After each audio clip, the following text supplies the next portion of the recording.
Paul. It's okay, I accept.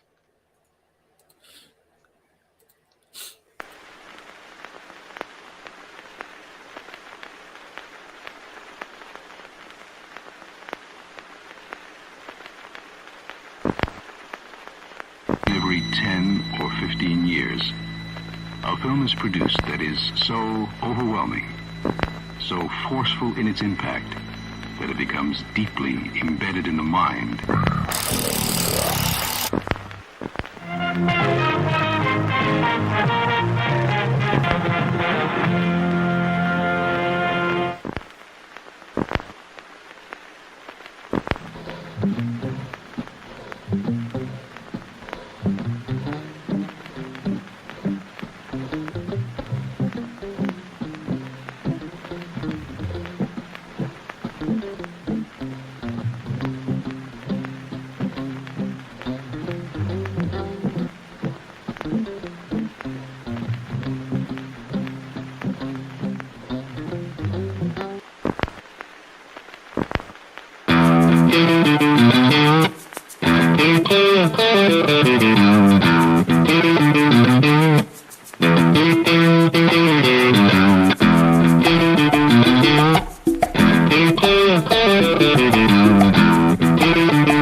Persons under 18 will not be admitted.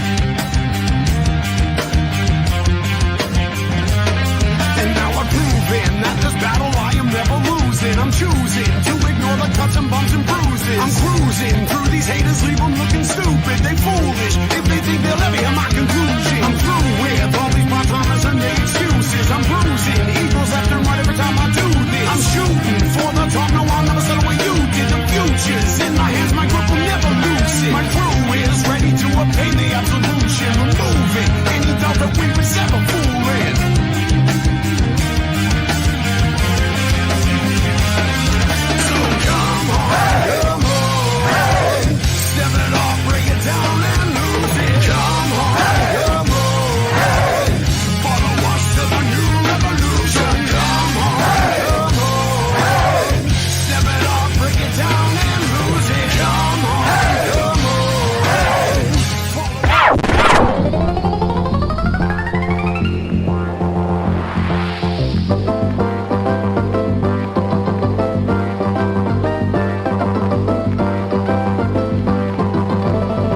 We appreciate your choosing our theater.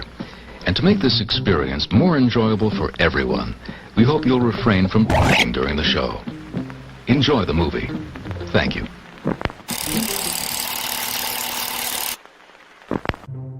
Everyone thinks because you're a zombie, you don't know good coffee. Well, they're wrong. We have very active lifestyles. It's not all wandering the countryside aimlessly or scaring passing motorists. And we all love a good cup of joe. And there's only one brew that gets my seal of approval. Deadly Grounds coffee is my guilty pleasure. Bold, robust, delicious.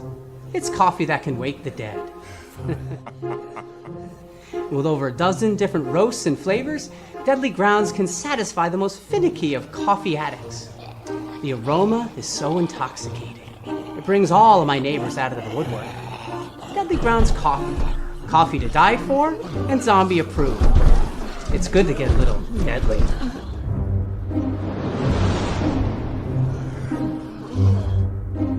Use the front door! Oh, they're so disgusting. Hey, happy Wednesday, everybody. You're watching Still Toking with my name's Leo. I'm the monkey behind the keyboard here. We have an awesome show scheduled for you today. Our guest, you know what? We're going to get right into it because our guest is so awesome.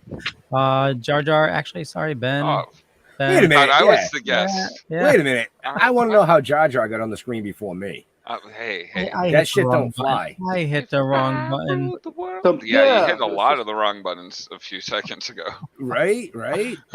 So, no, man, I'm super psyched about tonight's show. I mean, I've been getting psyched every week with all the amazing guests we've had on, but, you know, tonight's just, I'm really psyched. That's all I'm going to say. Oh, yeah. Friggin' Commando, Inner Space, Weird Science, Mad Max 2, and... Dude, I Tales thought from the Other Jeff Side. was getting to introduce him.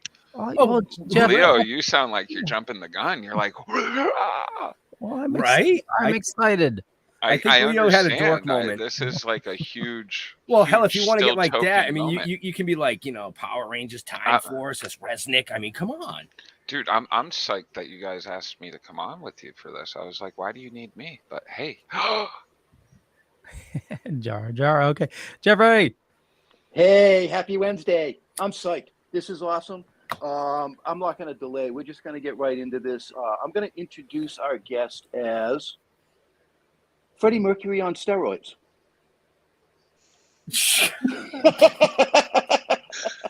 Oh, dear.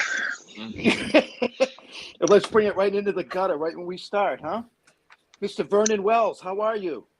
I am very, very well. No, I'd rephrase that. I was until you brought up that comment. Hey, Pablo. I figured I'd just get it done. Yeah, he's going to bring you right in the gutter, Vernon, real fast. God damn it. No, the funny thing is about that comment is I never saw it. And and the first time somebody mentioned it to me, they had a copy of Mad Magazine. And it had that with the character in the actual comic, within the comic, they had a drawing with me, and it had across the front of my costume, "I am not Freddie Mercury on steroids." I just looked at it and went, "What? What does that even mean?" An actor, you know, we don't see that shit. Right. I read that and I was just, I put the two images in my head and I'm like, fuck yeah, absolutely.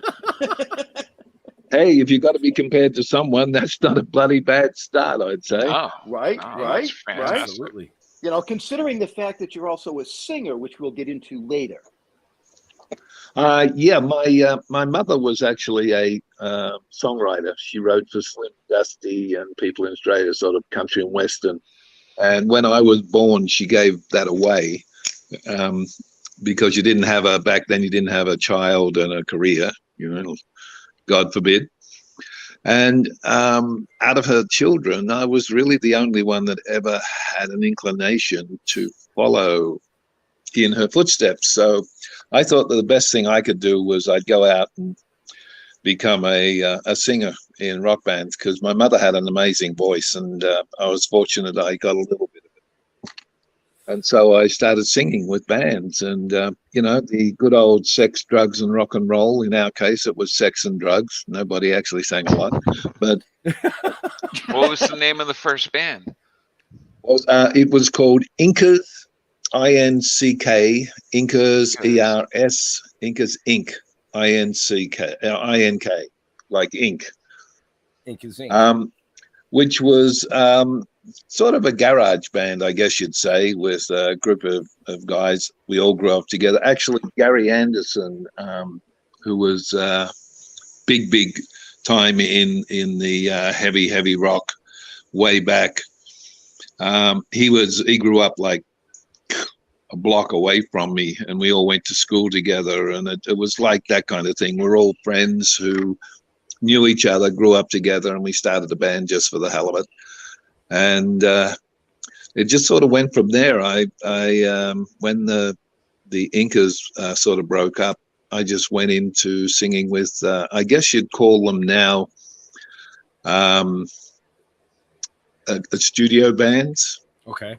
Mm-hmm. Yeah. And I did that for quite a while, until I actually, George Miller destroyed my life and made me an actor, damn it. I would curse him. The hell? I curse him every night, damn it. How dare he? No, that was kind of the end of it. I started acting and just went on from there. And one of the first things that you get into, from what I read, I didn't write it down, so I don't know the name of it, but it was some kind of an erotic movie you were in, right? Yeah. My mother, bless her soul, Really? used to. If ever I was at home with my friends and I was being an ass, my mother would go to the cabinet and take out the videotape and say, "Oh, by the way, this is what my son does for a living." Pop it in, and I would go apeshit. It was called Australia After Dark. I like to say friendly that after that film was shot, I could not stand to look at or taste strawberries and cream.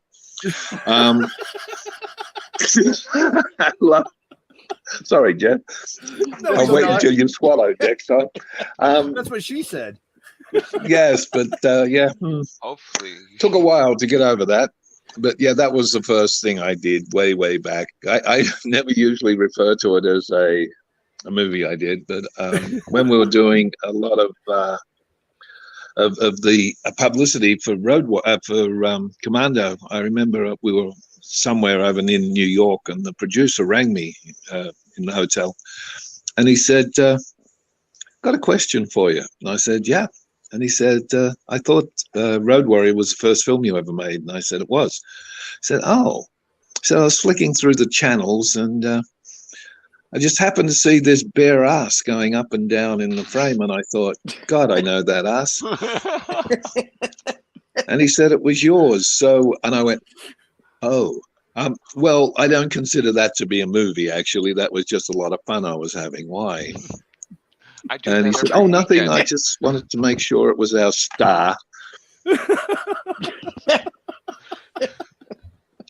You know, can't do anything, boy. You get caught out. Right. And my mother always said that if I did it, own it. Oh, so yeah. I owned it. Oh my! Oh right. Well, we brought that train right off the fucking rails right at the beginning, did we? Yes, not? we did. Yes, we did. So, oh yeah. Right, so 12 minutes. That's a new record, guys. Well, actually, it's for me. It's not, because when I do a convention, they have this bet that when I do a question and answer, how long it will take to go from being nice to sex, and the longest is 32 seconds. Oh wow! That's basically just after I've said hi, I'm Vernon Wells, and it just goes into some other place. Oh, so you're used to this shit? Sorry? You're used to this then? Oh yeah. Oh okay, all right. Yeah, it's going to be one of those nights. Yeah, so yeah, it's just like a very small convention. You know, like. That is true. That is true. Oh my god. So Jeff brought up the Australian stuff, but you actually did some Australian TV commercials and things as well back then. Yeah, I did. I was born and bred on a farm. Basically, I lived with my grandfather till I got into my late teens. So I could drive basically anything, and I could ride anything. You know, it was just being born on a farm. That's what you did. It wasn't like I set out to be able to ride horses and stuff and drive everything. It's just what you do. And so I got hired a lot as a sort of, back then we kind of didn't say it's stunt rider. It was just a dump shit over there that could ride the horse. So I got that a lot on television, and I always remember the first time I ever was in a show for, I think it was for ABC Australia, and director was standing there, and he said, "We need somebody to deliver a line when the star comes out on the onto the stage. Hey, you big guy up the back, get your ass over here." So I go over, and he sort of says, "I want you to say this," and I thought, "Ain't gonna happen." So the minute he turned around, I sort of backed it back through the crowd, and he didn't even notice. And they went, "Okay, rolling, action, action." Go. Excuse me, come here. He did it 3 times and gave up. I just wasn't. To me, acting was the furthest thing from my mind. I did not want to do it. It was like, bleh. That's interesting. Riding horses and driving things, that was great. I loved that. And I got paid for it, for God's sake. And, getting drunk with the boys on the side of a mountain in freezing cold, waiting for your turn as an extra was brilliant. But saying something, nah, didn't really fit with me. Right. Until, yeah. Until well, Until it did. that got that person. No, it was funny because my manager rang me. I'd done a couple of things in television, in television serial shows like Police Force. What else did I do? Truckies. All these kind of, but they were small roles where I had like a line, 2 lines. I was never anything spectacular.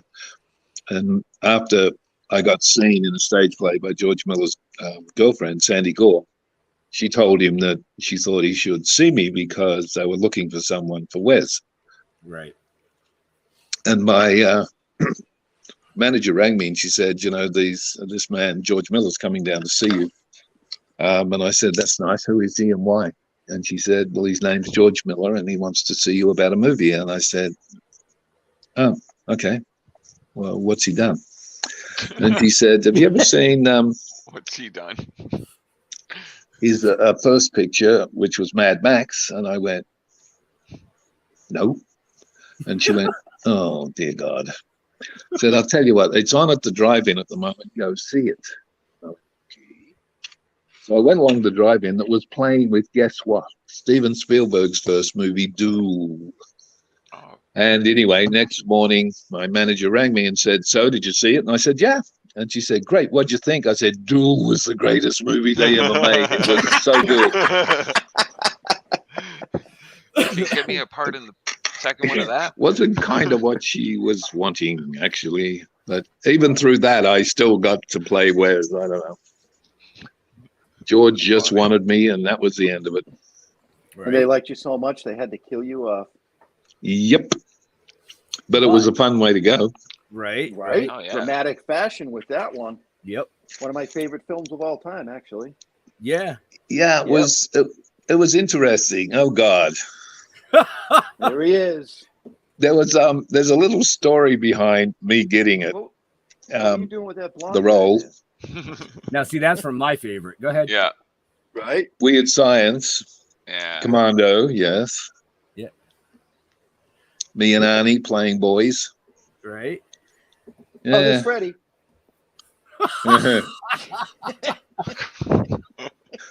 Oh shit! I was gonna say that even though Wes was killed off, the iconic role that it created spun out of that into Weird Science. Yep. Yeah. You know, and it was funny because being the I love directing, by the way.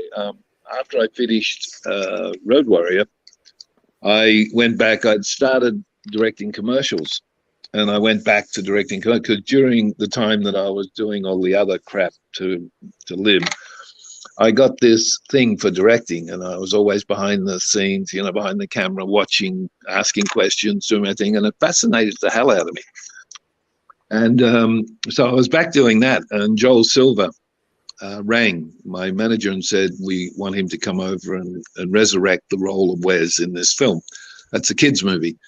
And my manager rang me and I said, yeah, tell him to go stick it. And she went, okay, I'll tell him you don't want to go. So she contacted them and said he doesn't want to come. And they went, all right, we'll offer him this much. So she rang me back and said, they're offering you more money. He said, don't give a shit, I'm not going. Anyway, this went on like 4 times. And by the 4th time, he said, we don't want him. We'll get someone else. You know, and that was the end. And that, for me, that I didn't care. That was the end of it. And they rang back and said, this is our final offer. And my manager rang me and said, get your ass in the airplane and go to America and do the role. And I said, but I don't want to. And I didn't have a lot of choices. She had 2 brothers who were bigger than me, so I had to go. But I never really heard much about. I mean, I came over. I'd looked up who the director was, and you know, he'd done all the angst movies for kids. You know, 16 Candles and Breakfast, and you know, all these wonderful films. And I thought, oh, this will be fun. And I mean, if you look at the cast list of that film, there were so many people in it that went on to become really, really big time actors and actresses. It was just amazing. It was in it. And so I came over, and actually about 3 months ago, I was doing a convention with the whole cast except for 2 or 3 of them that won't come and do that stuff. And we were talking, and a question and answer was just what you guys were doing with me. They said, so why didn't you come over? And I said, well, you know, it had nothing to do with money or anything. I just didn't want to come over to America. I think it terrified me to come over here. And one of the girls from the movie said, oh, you don't know the thing, do you? And I said, well, what thing? And she said, what happened every morning? Because they were filming, by the way, before I came to America. And apparently every morning Joel Silver would come into the set and he would say, I don't know who that bloody Australian thinks he is. He's no fucking big star. He's just an actor. And he just keeps refusing to come over. And he did it every day. He would come over and yell and scream about me. And I went, oh my God. And I didn't realize why he wouldn't talk to me anymore. Now I know. It was just this whole big thing. You're a diva.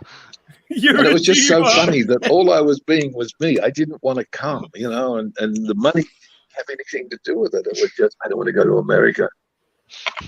But of course, once I came over and did that, and he actually was nice enough to me to say, I'm doing this film called Commando with Arnold Schwarzenegger, and you'd be a perfect villain for it. To which the director said, no. And so I said, good. And I went back to Australia, and then they brought me back to do it, which was kind of fun.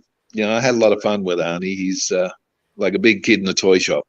Right, him and Mel's the same. Mel is like a big kid in a toy shop. He really is. He pulls pranks and has jokes, but he's highly professional. Right. And he was the one that got me through Road Warrior. I mean, I do strongly believe if I had anyone else as the other star of the film, it never would have come out the way it came out, because he was so into what I was doing and always had the right words to say, you know, do this, do that. Yeah, get that in. Him and George just had me going all the time. So, yeah, I granted that they gave me my career. Assholes, I wish they'd take it back, but they won't. You know, I mean, you're talking about some of the biggest names that I grew up with, being Mel Gibson and Arnold and all that stuff that I watched, and you were right there with it. Yep. You know, you were right there with it. I was having a ball. Oh, it was obvious. Yeah, it must have been great to be able to play the villain against all these like big names. I mean, Mel wasn't huge at the time, but like he was up there. So, oh yeah, but same with Arnie. Arnie hadn't quite cracked it until we did Commando. So it was like I was in Conan at the time. I know he'd done it before, but it hadn't launched him. And then he did Commando, which really was the one where he got to play himself more than anything, you know, with all the wisecracks and all that stuff. And that really put him up there, which I think is amazing for him. But it's funny because somebody said to me, how the fuck do you do that? And I honestly have no clue. I get a script, I read the script, I look at the character, I decide what the character is. No, I just go and do it.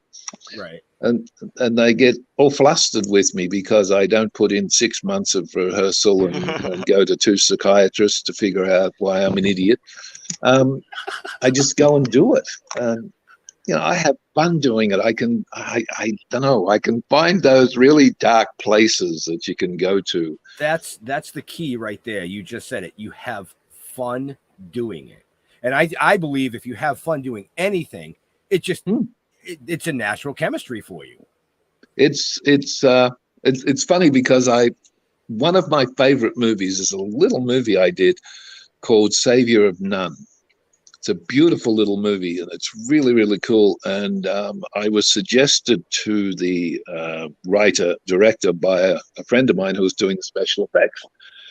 And they rang me and said, would you be interested? I said, send me the script. And I read it. And I loved the script. I just rang them up, like an hour and a half later and said, when do I start?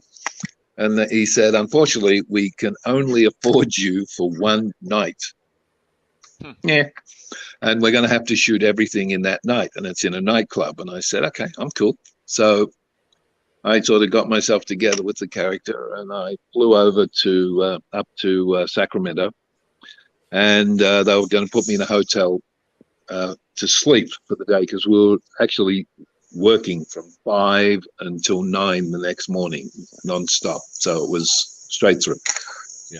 So when I landed, our beloved director picked me up, and we're driving out, and he said, I thought I would pick you up because that way we can save time and I'll just tell you what I think the character should be. And I went, oh. I said, how about I tell you what I think of the character and then you tell me where I'm wrong and we'll save a hell of a lot of time.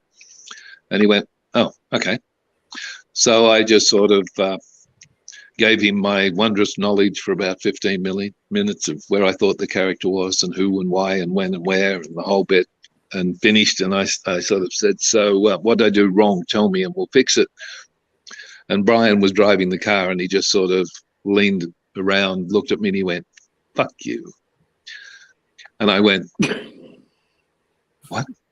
And he went, I have never been with an actor that dissected a character to that degree and got it all right. I don't like you. That was the start of a great friendship. We're now business partners, but right then he was so put off with the fact that I was this dumbass that could get it to work the way I wanted it. And it turned out to be a great little movie. And I've been so lucky. I mean, I don't care what anybody says. I always say the same thing. I've just been incredibly lucky. I tend to get scripts and characters that I can make work. Right. And I think also because I have so much fun, people put up with me on the set. I can, a good friend of mine, I won't say his name because he could get in trouble for wasting money, will ring me occasionally and ask me what I'm doing. And I'll say nothing. And he'll say, oh, want to come to the set for a day? We'll pay you. And I go, what? He said, we'll pay you. Just come to the set. What do you want me to do? Hang around, be an arsehole. It'll be fun. And that's basically it. I go to the set and carry on like an idiot and do my thing. And it just keeps everybody going because they're all, getting a little tense. And then I turn up and everybody goes, oh, God, he's here. And I just have fun, It's like, God, it's so much.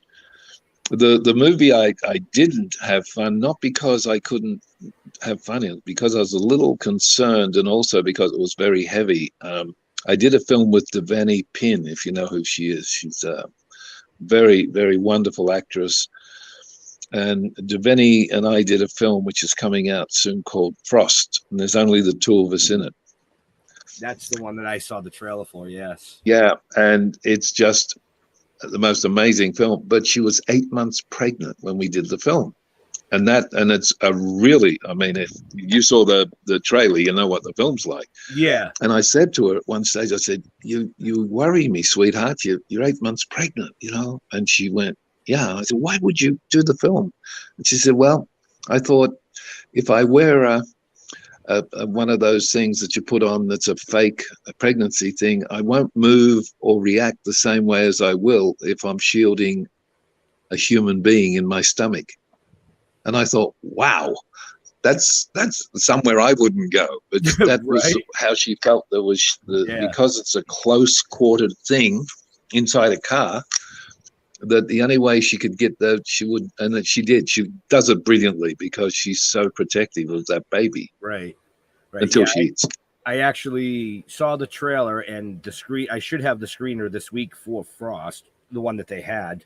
But I chose you for this interview for Tales from the Other Side, which is another film that's just so how about we talk about that? Yeah, I think we were supposed to talk about it. Well, actually, we do have the trailer. So this actually came out yesterday on VOD. Yes, it did. did. And available wherever you get your movies. And it's 6 awesome stories for this anthology. But here we go. Here's the trailer.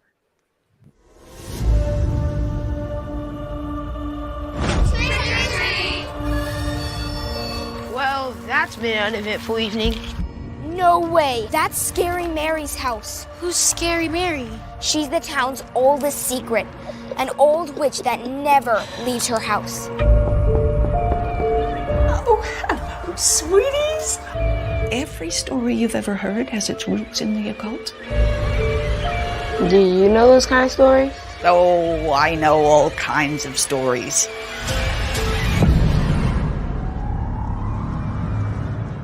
Well now, what have we here?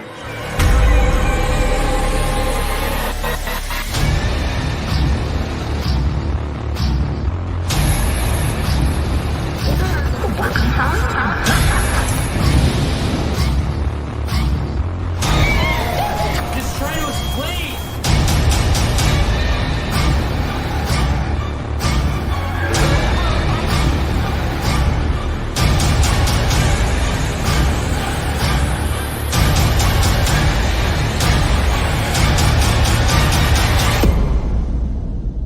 Is poor old Mary truly Mary?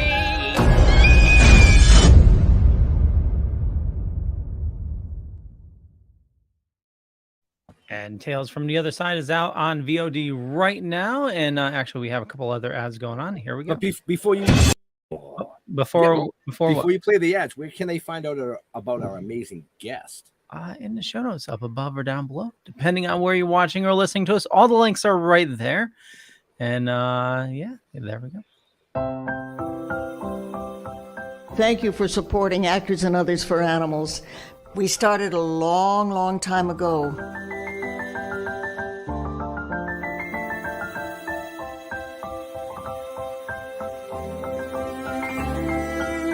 So when you find an organization like Actors and Others for Animals, it sort of unites all of those of us who want to pay back something for all the joy we get out of animals.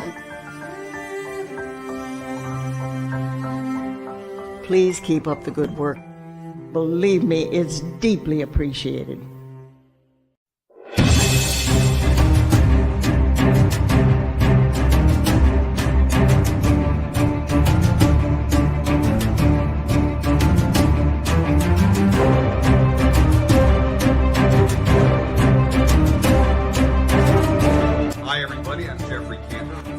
Daredevil and the Punisher. Now, spring has finally arrived, and that means summer cannot be far behind. And you know what I'm doing at the end of the summer? I'm going down to Maryland for the Pop and Horror Con, August 27th and 28th. I hope to see you there. It's going to be a great time. Hey guys, this is Tony Moran. I played the original Michael Myers from John Carpenter's movie Halloween. I'm doing this great convention called the Maryland Pop and Horror Convention. Anyways, can't wait to see you guys. Take care. Bye-bye.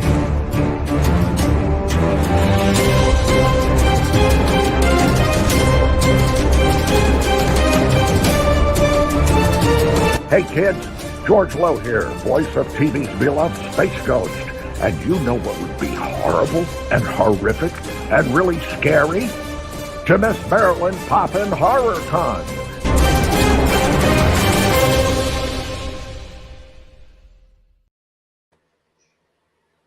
Ah, that was cute. And then Leo disappears. I know. Yep.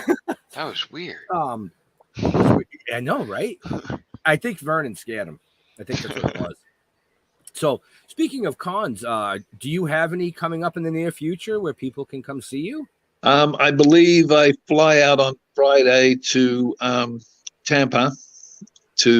I can only spend one day there, unfortunately, because I've got to come home Saturday night and drive up to wine country Sunday, because I start filming on Monday in The Wine Thief, which is kind of a fun film. It's working with my favorite director, Lana Reed, who's wonderful, wonderful lady from Cincinnati. This is like the 5th or 6th film I've done with her. She's wonderful. She gives me all these really cute roles. Cute roles? Trying to change my image. No. Not going to work. You're a busy guy. I mean, from what I read, you got 7 films in process right now. It's what? 7 films in process right now that are being filmed is what I read. Yeah. 13 films in pre-production and 16 in post. Yep. That's fucking crazy. I work. What can I say? Right. What are you running from, Vernon? That first movie that he ever did. Yeah, that was it. That screwed my life. I'm trying to get away. Yes. No, it's always But no, good to be busy, though. Yeah. Yeah, I've just finished 4 back-to-back, actually, in 3 different states. It's just like ridiculous. And now I'm having a break after I finish this one. If I don't, my wife's going to break something, and I really need it. How often per year are you traveling? A break? No, how often per year are you traveling to do all these movies? It sounds like you're never home. You mean like every week? Every week. Right. It depends on, sometimes I get, actually coming out of the pandemic was one of the things, because a lot of films I'd been asked to do had been put on hold. And then suddenly everybody wanted to do their film at the same time. It was like, Yep. And so I was, going back to back to back, getting them all, doing what I was supposed to do. But I just enjoy it. I mean, it doesn't really worry me. I hate being away from my wife. That pisses me off the most. But there's not a lot I can do about it. Next week, she's coming up to wine country, up to Paso Robles, because that's one of the places we go ourselves quite a lot. It's not that far from Los Angeles here. Right. But I would prefer not to be away from home so much. But it's that old adage, while they're hiring you, just bloody do the jobs. Right. Eventually, someone will get sick of me and go, screw it, get someone else. I don't see that happening. It's well, there's that whole thing of like, get me a Vernon Wells cheaper than Vernon Wells. Is there such a thing? I was about to raise my hand, Jeff. Not fair. You're not old enough. It's quite young, Vernon. I actually did a film in Australia a few years ago, which turned out to be a really, really cool film. But I happened to be in Australia at the time doing a documentary around Australia of all the wonderful places that I love. And they put an ad in the trade paper here in America saying, we're doing this film here, and we wrote a part in it for, this great actor, Vernon Wells, but we don't know where he is. We think he's in America. Besides, we couldn't afford to bring him back. And knowing now, we couldn't afford to have him. But if anybody knows someone that's like Vernon Wells, then we'd love to talk to him. So I rang him up and said, what the fuck do you want? That was it. I think they all had heart attacks at that moment. And it was like, oh, my God. I'm into my 3rd film with them. They're just a pack of maniacs. They're Australian young guys who are like me. They have fun. Right. I mean, they really have so much fun. Their first film that they did took them 2 years to make. Do you know why? Their star in the final part of the film was walking along a creek bed with the heroine and had a heart attack. Oh, Jesus. And they stopped everything until he got up, which took 12 months for him to get over the heart attack and the whole thing. And then they went back and shot what was remaining of the film, and you couldn't tell. I knew, and I still couldn't tell. I knew exactly where it happened and what they shot later, and I still couldn't tell. They did it so well.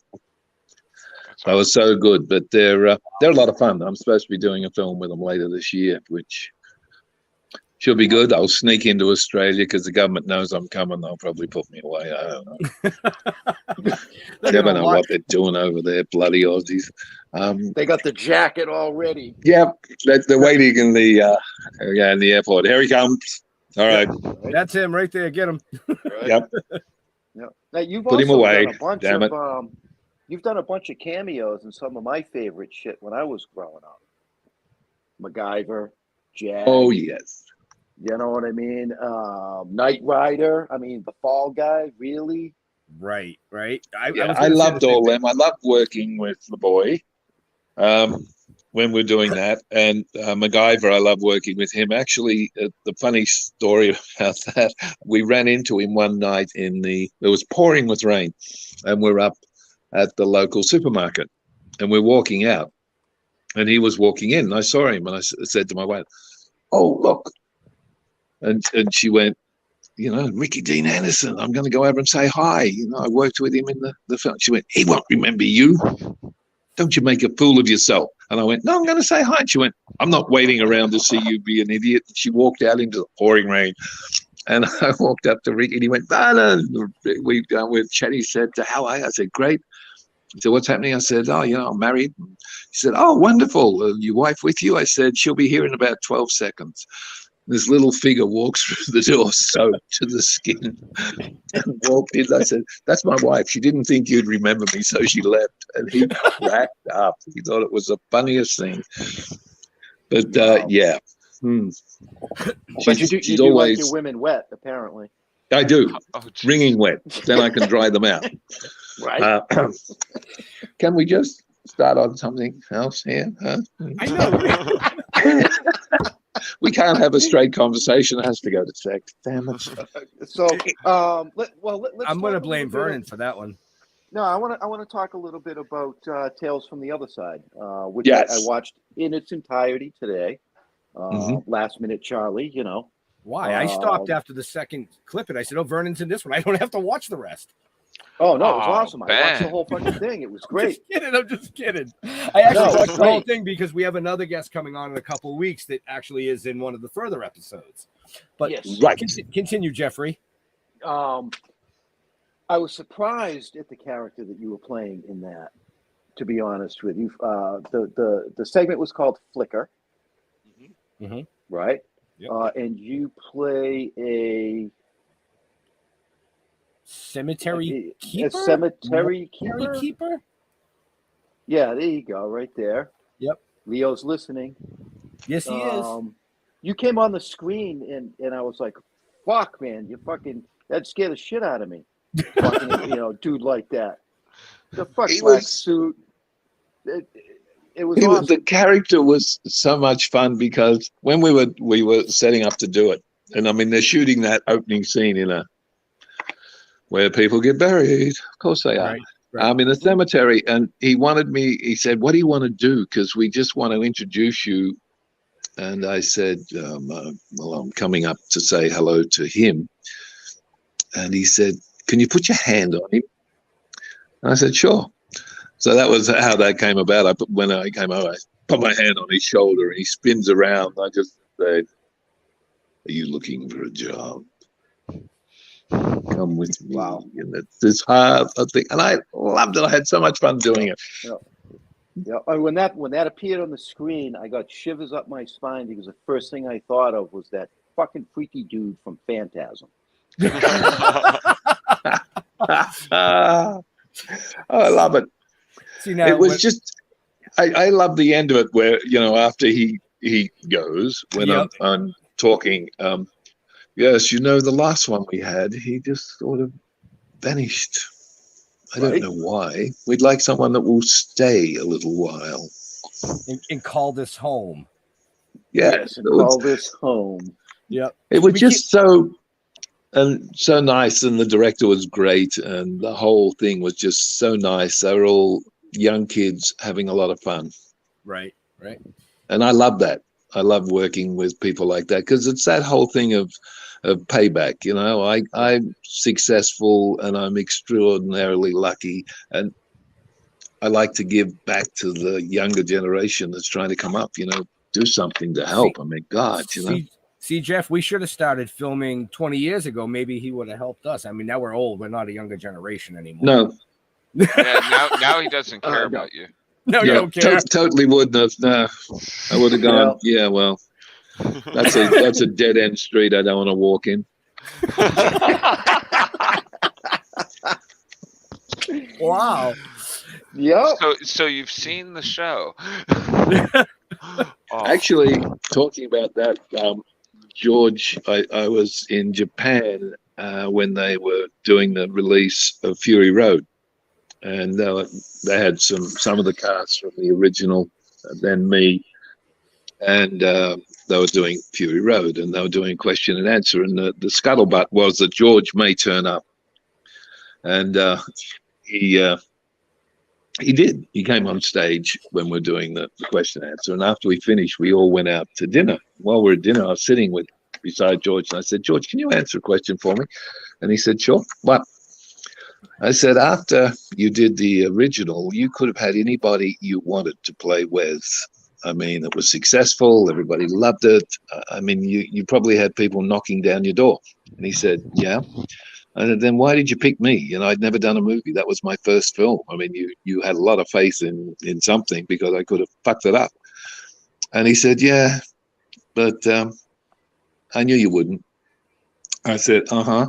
So what did you want?" And he said, "Well, when I cast you, I was looking for someone that if you were walking down a dark lane and you walked into him, you turn around and head for the hills really quickly." And I went, "Uh-huh."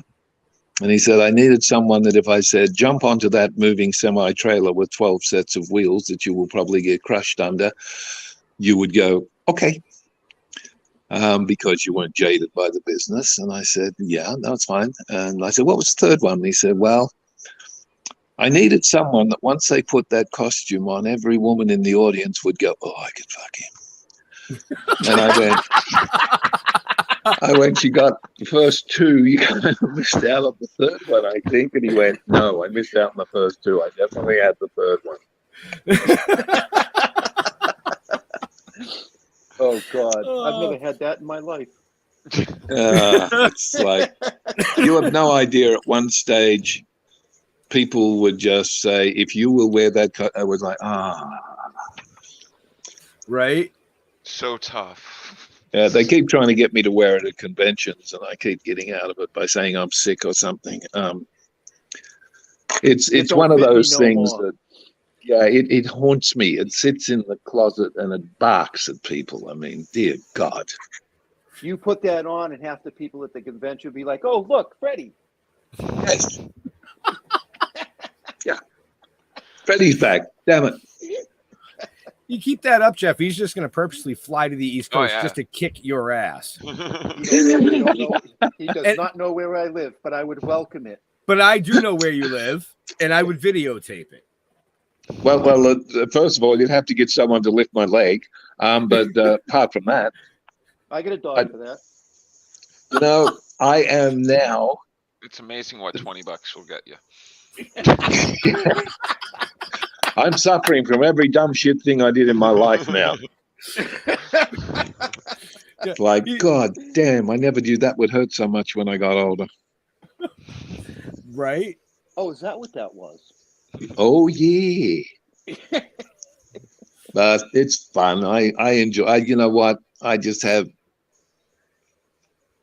a ball doing it, and I always say that I've been incredibly lucky. My wife was the person who saved my life. I was pretty close to not being here, and she turned me around. And she's a Buddhist, and I've got that whole Buddhist thing. So it's amazing how it changes you, how Yeah. the right person that comes along takes you from being this prick to being someone who understands life and understands everybody and is grateful for everything they've got. And that was what actually happened 30 years ago. I Young can relate lady to stepped that. in. 35 That was years it. ago. Yep. Right. Yep. That's my story right there. Yep. It's 35 years ago. Sometimes that's what it takes. Yeah, that's just amazing how something can change your whole attitude to things. Right. Which was the main thing. It made me settle down, slow down, and because I was like, I was burning the candle at both ends, the middle, and every other place I could find to put a match. I was totally insane. Yeah. Had a Corvette and drove it like I was a rally driver around PCH, which is probably the greatest place for people that drive very fast cars to get killed. And you know. It didn't really worry me that much. Sorry? That was not a good car to pick. No. It's like driving a coffin, literally. Right. Yes. But it was gorgeous. I loved it. Right. I had so much fun in it. Oh, but I'm sure. yeah, it was actually a good friend of mine who was a highway patrol officer, young lady who actually patrolled the area where I lived, who finally, after pulling me up for about the fourth or fifth time for speeding and being an erratic twit, gave me 7 days to get rid of it, or she was taking my license, my car, and probably jailing me. And I figured she meant it, so I got rid of it. But so I'm curious what you replaced it with. Huh? What'd you replace the vet with? About 4 women. That's even a better ride. Yeah, much better trade. I mean, Yeah, they weren't as quick, but they were as bumpy. It could kill you just the same, but it's a lot more fun. Yes, totally. It all depends on the mileage. Yeah, true. Yeah, a few retreads aren't too bad. Right? I was going to say how much tread is left. See, I try to be nice, and you guys just go to the gutter every time. My God. Well, usually Leo's on screen to direct us back into the realm of where we're supposed to be. But hey, Yes. Anyway, we're back to Flickr. Flickr, yes. Yes, which I had a lot of fun doing. I really enjoyed it. It was one of those fun roles of being the Undertaker. Right. Have you ever had a bad role? Sorry? Have you ever had a bad role? Every role you talk about with such just happiness, everything you've done, has anything gone bad for you in these? Yeah. I don't talk about them. Oh, good way to See? go. Let it when I'm smart, I don't talk about the ones that didn't work. No, I have been extremely lucky in the fact that I've been in films that I've loved and I've had fun doing, but I've gone through hell. I just finished a film up in Canada, 4 stories underground in a Cold War bunker. Oh. It was effing cold. I mean, serious to God.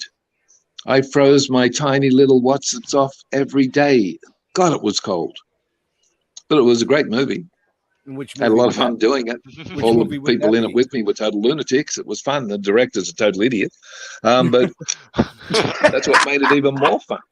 That's great. I mean, these English, those English, you can't trust them.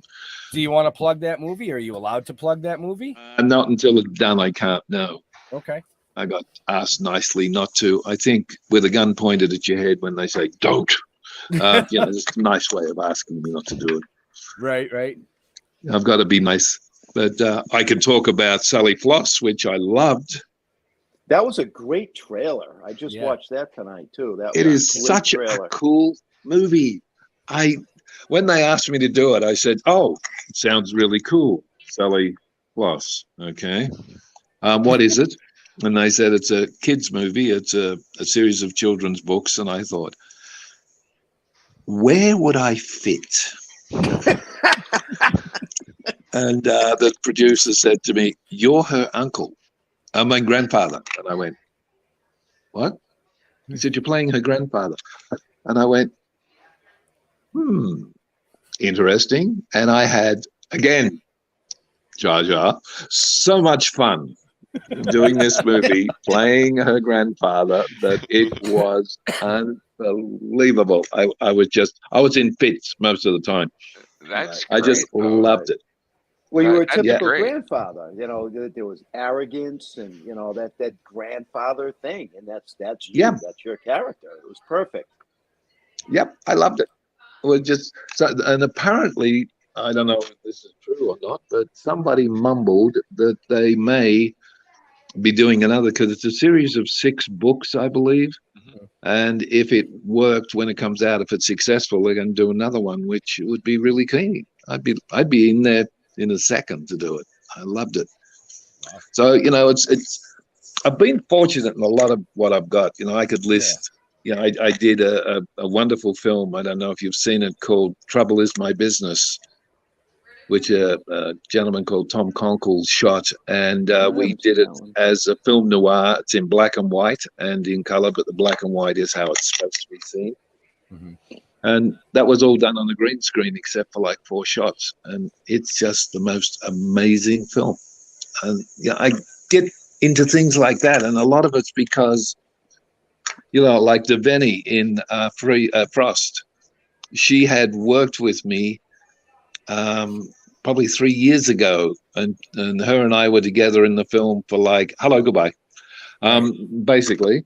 But she liked what I did, and she was producing Frost with her husband was directing it, and the first person she thought about was me. She said, "No, we got to have Vernon do it." And I mean, that's thank God, that's how I get a lot of wonderful roles, as people that I've worked with or know or seen or been around are doing something, and they go, Felicity Cochran would have me in every goddamn movie she ever does in her life if I'd say yes.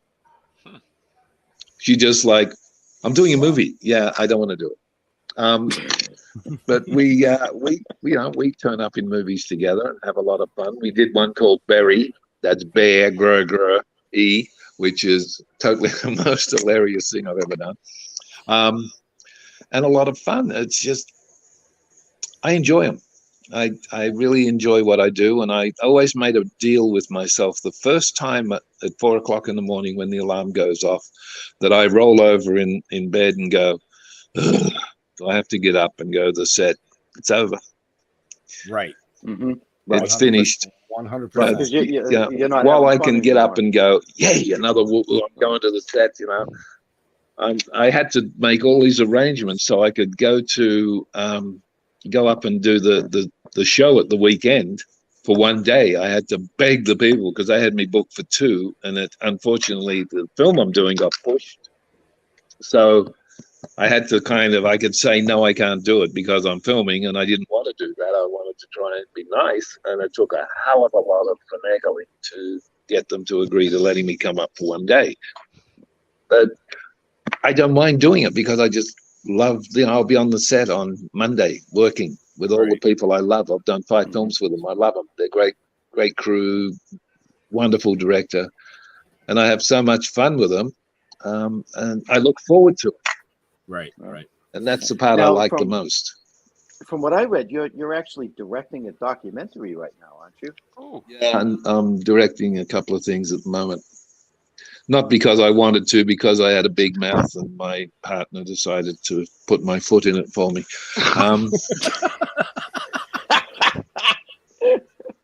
The Australian Muscle? That's something you're directing? That's finished. It's finished. Okay. Yes. Is it out yet? No, I'm not. Excuse me, I'm not sure. There was a whole lot of finagling wanky going on about that, and I walked away. There's that Australian wanking.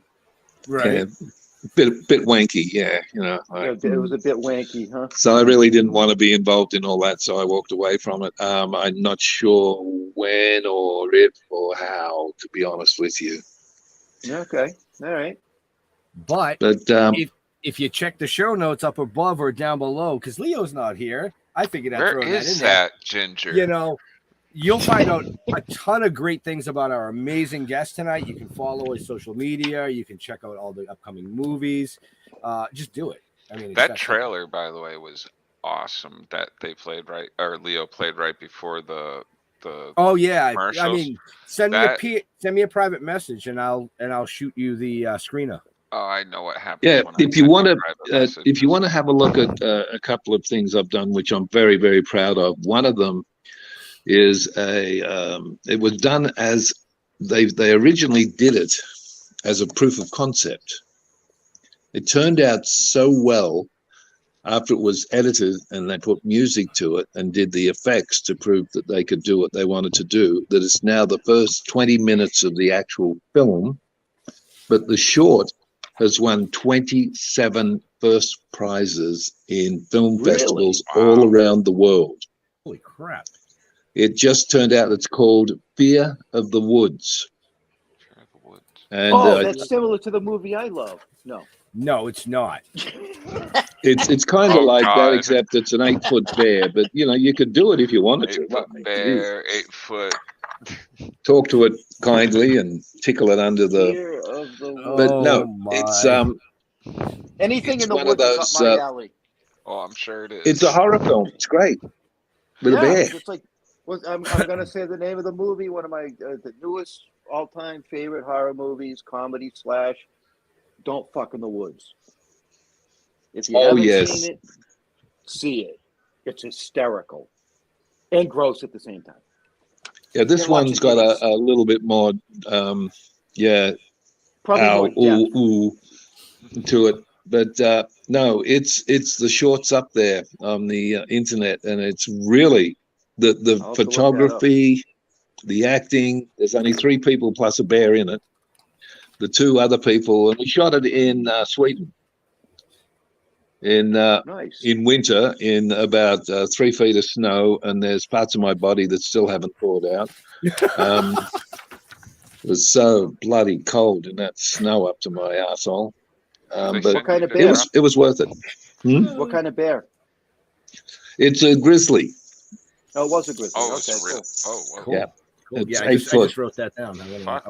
It's supposed to be set up in the Alaska wilderness in a little town, and I believe they're going into production later this year on the full film. Wow. Which is kind of nice. They had a big poster at Cannes, which was a poster of me with just my head out and my hand stretched out and the look on my face and this huge animal behind me ripping my leg off. Oh. Which I thought was which leg? Yeah. I mean, hey, I've got 2. I can't get rid of one. I'll be fine. Right? Yeah, just call me Limpy. So I know Leo's got another show tonight, and we're a little bit past time that we usually keep our amazing guests. But sorry. No. Oh no! Shit, I'll stay here. I'll stay all keep night. on going. I will stay here all night. I would keep on going. Well, I could say that if you ever want me back, don't call. But I won't. I'll be nice.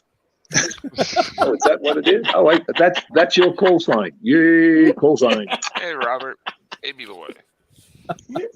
So we started off the show tonight talking a little bit about how you were in rock bands. Yep. And as I went through your list of all the great achievements that you've done, you've actually appeared in music videos. Yep.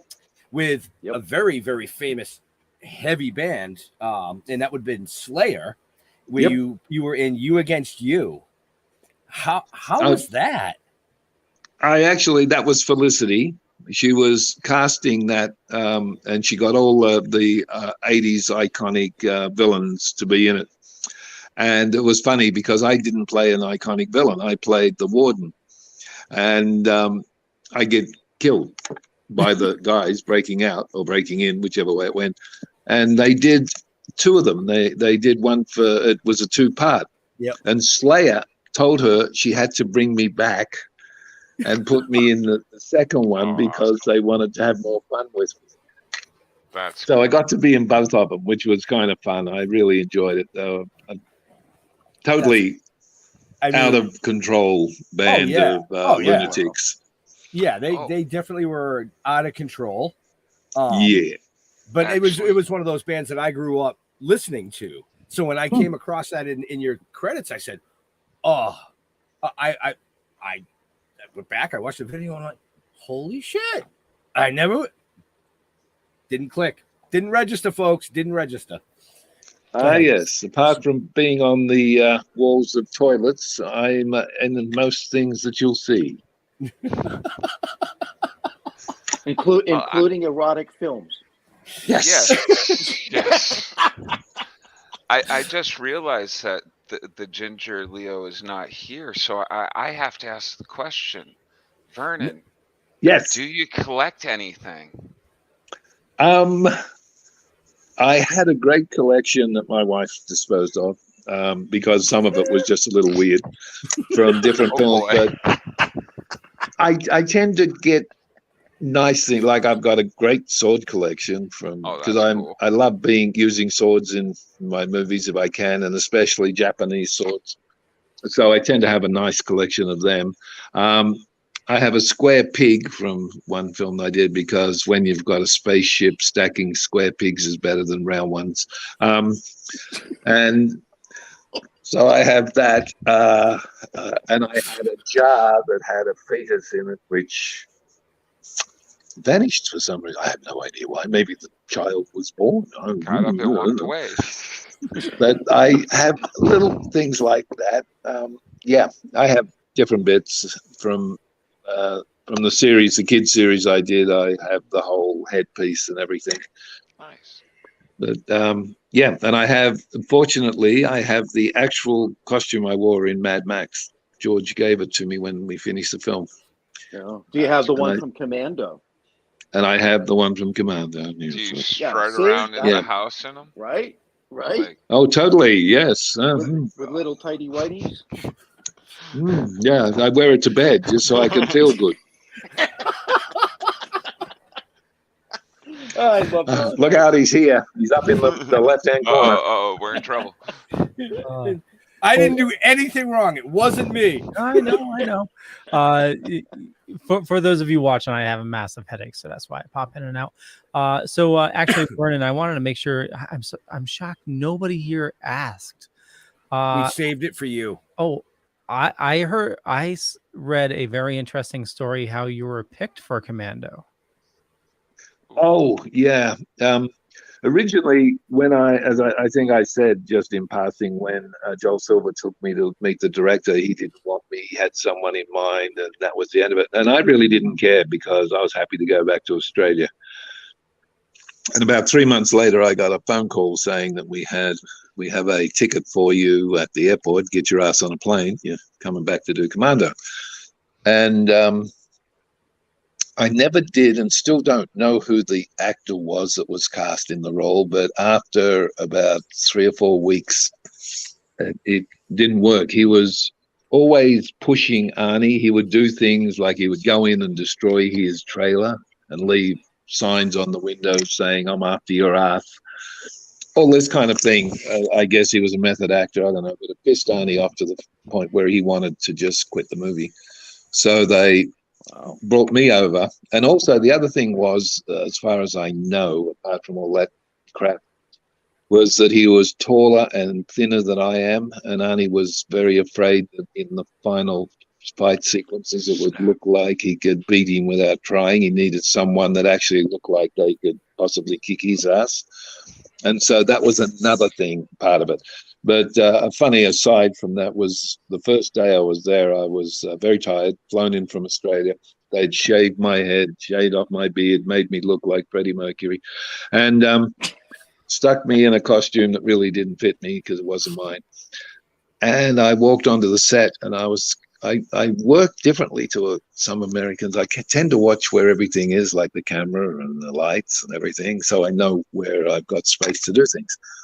So Arnie apparently, this I can never verify because nobody tells me, but Arnie apparently called Joel Silver over and said, it's not going to work. And the way he said it was, This is not going to work. He's a pussy. I'm an Australian. Don't call me a pussy. Not a good idea. So the first scene we did was, if you've seen the movie, was where I hold the knife to his throat and I go, I would have cut your throat if I had my way. You know, I got the knife there. Yeah. I think it was, if I had my way, I would have cut your throat. And so that was the first scene we did. And I did the scene. And of course, the back of my mind was pussy.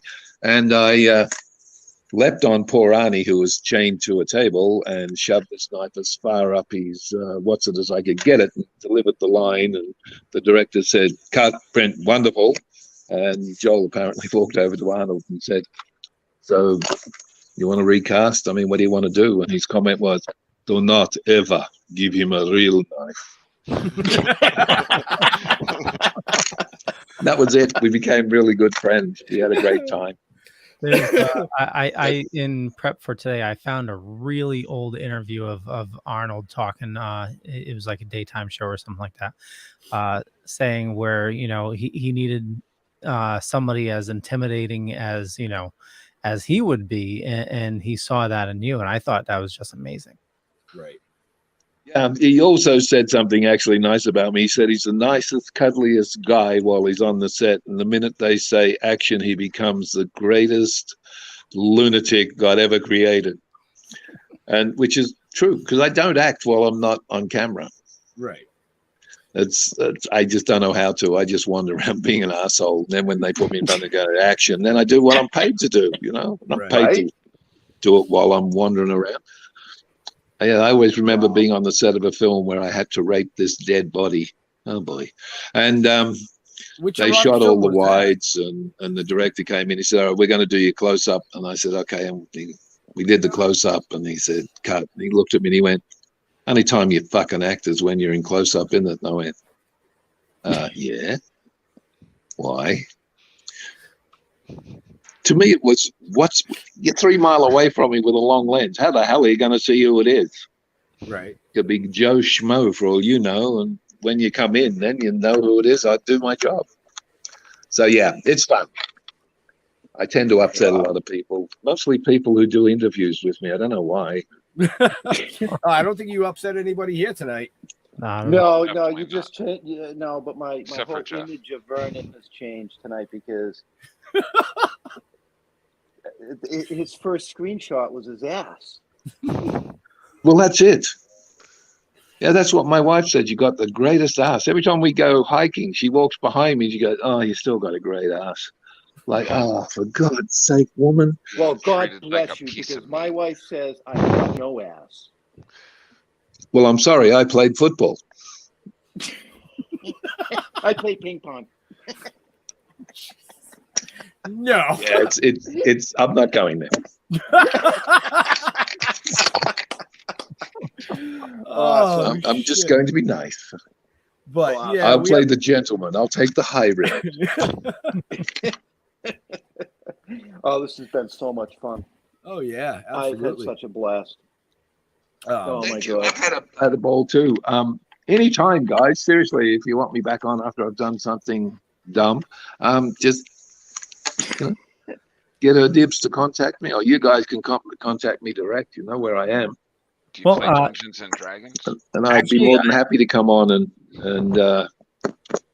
entertain your asses for an hour and 13 minutes and 20 seconds. Fantastic. Well. But my question is, did we entertain you? Did I what? Did we entertain you? What? I'm sorry, I can't hear this. The sound's gone down. What?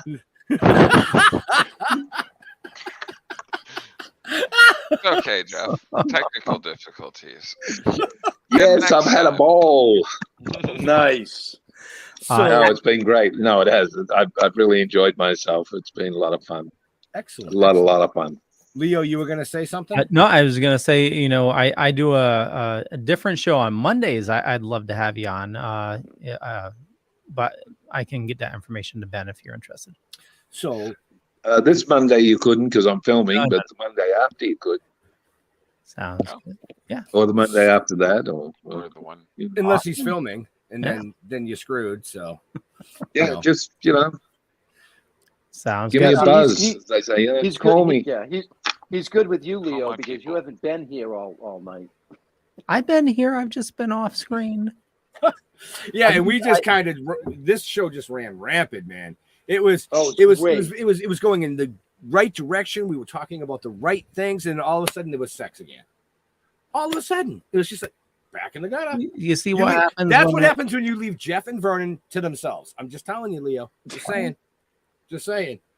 But no, Yeah, well, we have the seriousness. same mind, don't we, Jeff? Yes, and we're also the elders, so we have a lot more experience. That's what it is. Yes, we haven't got out of the gutter yet. Right?